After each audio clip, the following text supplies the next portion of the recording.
Hey class, my name is Noah Potter, and for my informative speech, I'd like to talk a little about emergency medical services. I feel connected to this topic and a little passionate about it because right out of high school, I got to work both on an ambulance and for private companies as an EMT for just about 3.5 years. So I have a unique view as to the hardships of the job, the underpaid, overworked mentality of the job, but also really thankful for the life-changing opportunities that were given to me because of the job and some really cool moments that I got to be a part of. So get started with the presentation. What is EMS? EMS, like I said, stands for Emergency Medical Services. EMTs and paramedics do make up a portion of EMS employees, but they also get to work alongside firefighters and hospital emergency department personnel.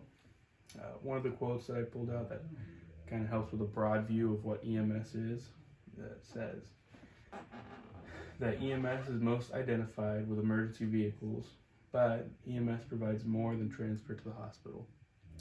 It is a comprehensive system of agencies and people administering emergency medical care capable of handling any emergency. Why is EMS so important? EMS provides services that are able to help with these crazy times in people's lives, which can range anywhere from not having a suitable ride to a dialysis treatment or transferring hospitals to all the way to a really traumatic injury or car accidents or more visceral things that can happen in someone's life. One quote says, on an average day, people don't typically think about the worst happening at any moment. But then, a sudden pain fills your chest, a family member has an asthmatic episode, or maybe someone close to you begins to have an allergic reaction. After a call to 911, EMS's job begins.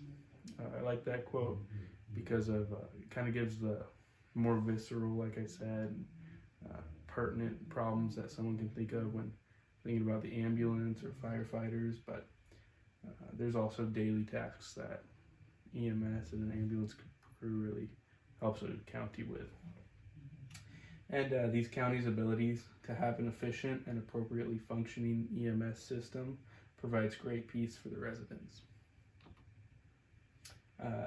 This past couple months with coronavirus, it's been really easy to see the essentiality of EMS and kind of the role that they play. And ultimately, over 40 EMS employees died from COVID-19, and those were all contracted from helping people who had the virus, obviously. But we just wanted to share some weight of what these heroes do day in and day out. Kind of my main point in this is talking about EMS's compensation. Although there's different levels of certification and licensure, a kind of unique overview of EMS is associated with long, unusual hours, and those hours being underpaid and overworked. The culture within EMS of too much work and too little pay has created a culture of high turnover, which can present its own problems for private ambulance companies or hospitals. And a quote from the academic journal kind of shows where ambulance companies sit in relation to the other frontline workers. It says that this two-sided governance puts the ambulance in concurrent contact with the hospital ED and the police squad car. Across these institutions, ambulance crews struggle with their nurse and police counterparts over the horizontal shuffling of burdensome work. So that burdensome work that is shared with nurses and police counterparts, the main difference there is lack of pay.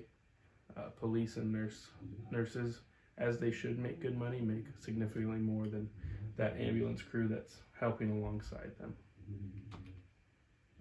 So in conclusion, I wanted to share about the purpose and model of EMS, but also the main kind of my impassioned point of why EMS is so important and how that should be reflected by their pay and our respect towards them. So thanks for listening.